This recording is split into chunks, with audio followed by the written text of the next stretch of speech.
மாவு பூச்சி. அதுவும் இந்த செம்பருத்தி செடி, வெண்டைக்காய் செடி இதெல்லாம் ஒன்று விடாமல் போட்டு தாக்கிட்டு இருக்கு அந்த செடியை எல்லாமே. அதுக்கு எவ்வளோ நம்ம இது பண்ணாலும், என்ன நம்ம ஃபெர்டிலைசர் தெளிச்சிக்கிட்டு வந்தாலும், அது மேலே தெளித்தாலும் அது வந்து போக மாட்டேங்குது.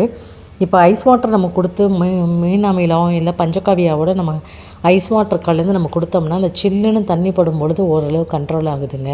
இப்போ நான் முன்னாடி காமிச்சது அடுக்கு செம்பருத்தி வந்து நாட்டு செம்பருத்தி, இது ஒத்த செம்பருத்தி. இதில் ஃபுல்லாகவே இருந்துச்சுங்க. இப்போ டெய்லி ஐஸ் வாட்டரில் மீன் அமிலமோ இல்லை பஞ்சகாவியோ நான் மீன் அமிலம் தாங்க அதிகமாக தெளிச்சிட்டு வரேன். அதை ஸ்ப்ரே பண்ணும்பொழுது கண்ட்ரோல் ஆகிடுச்சு ஓரளவு. இப்போ அதில் கண்ட்ரோல் ஆனதுனால அதில் ஸ்மெல் அடிக்கிறதுனால இந்த பூச்சி பாருங்கள் அங்கேருந்து இங்கே ஷிஃப்ட் ஆகி இது ஃபுல்லாக இப்போ இந்த செடியை வந்து அப்படியே ஆக்குப்பை பண்ணிகிட்ருக்கு. ஸோ இப்போ இதுக்கு வந்து ஸ்ப்ரே பண்ண ஆரம்பிச்சிட்டேன். இப்போ இது ஸ்ப்ரே பண்ணால் அப்படியே கண்ட்ரோல் ஆகிடும். ஆரம்பத்துலேயே நம்ம வந்து அதிகமாக ஸ்ப்ரே இனிஷியல் ஸ்டேஜ்லேயே நம்ம வந்து நான் ஸ்ப்ரே பண்ண ஆரம்பிச்சிட்டோன்னா அது அப்படியே ஃபுல்லாக ஸ்ப்ரெட் ஆகாது. அது ஸ்ப்ரெட் ஆகிறத நம்ம தடுக்கலாம். இப்போ பாருங்கள் ஒரு சின்ன 20 லிட்டர் கேனில் தான் வச்சுருக்கேன். எவ்வளோ நாட்டு செம்பருத்தி பாருங்கள், அடுக்கு செம்பருத்தி எவ்வளோ பூத்துருக்குன்னு பாருங்கள்.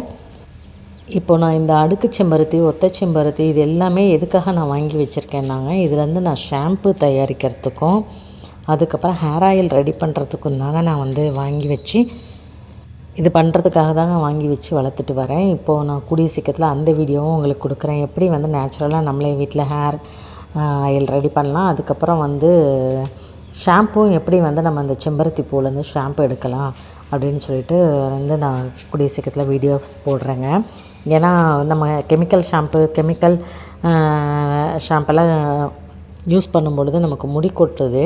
ஸோ இந்த முடி கொட்டுறதை தடுக்கிறதுக்காக தான் நான் வந்து இனிமேல் அப்படி யூஸ் பண்ணி நம்மளே ட்ரை பண்ணி பார்க்கலாம் அப்படின்னு புதுசாக தாங்க ட்ரை பண்ணலான் இருக்கேன். அதுக்காக தாங்க வாங்கி வச்சு வளர்த்துட்ருக்கேன். அதுக்கப்புறம் அப்படியே இன்றைக்கி கொஞ்சம் பறித்த என்னென்ன காய்கறிகள்லாம் நமக்கு இருக்குது மாடியில் அதை பறிச்சிக்கலாங்க. அது என்னென்ன பறிக்கிறோங்கிறத பார்த்துட்டு அப்படியே நம்ம போட்ட விதைகளினுடைய வளர்ச்சி அதனுடைய அப்டேட்டில் அப்படியே மாடி தோட்டத்தினுடைய அப்டேட்டையும் பார்த்துடலாம். அப்புறம் முருங்கைக்காய் இருக்குதுங்க. இது வந்து செடி முருங்கை தான்.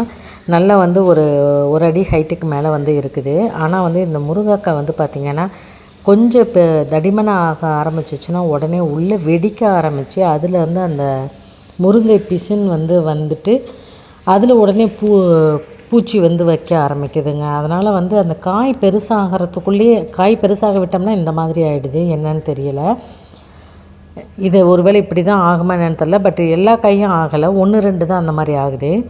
அதுக்கப்புறம் கொஞ்சம் கொத்தரங்காய் இருக்குதுங்க, அது பறிச்சிக்கலாங்க. அதுக்கப்புறம் கொத்தரங்காய் வந்து நிறைய விதைக்காக நான் விட்டுருந்தேன். அது இப்போ ஃபுல்லாக நல்லா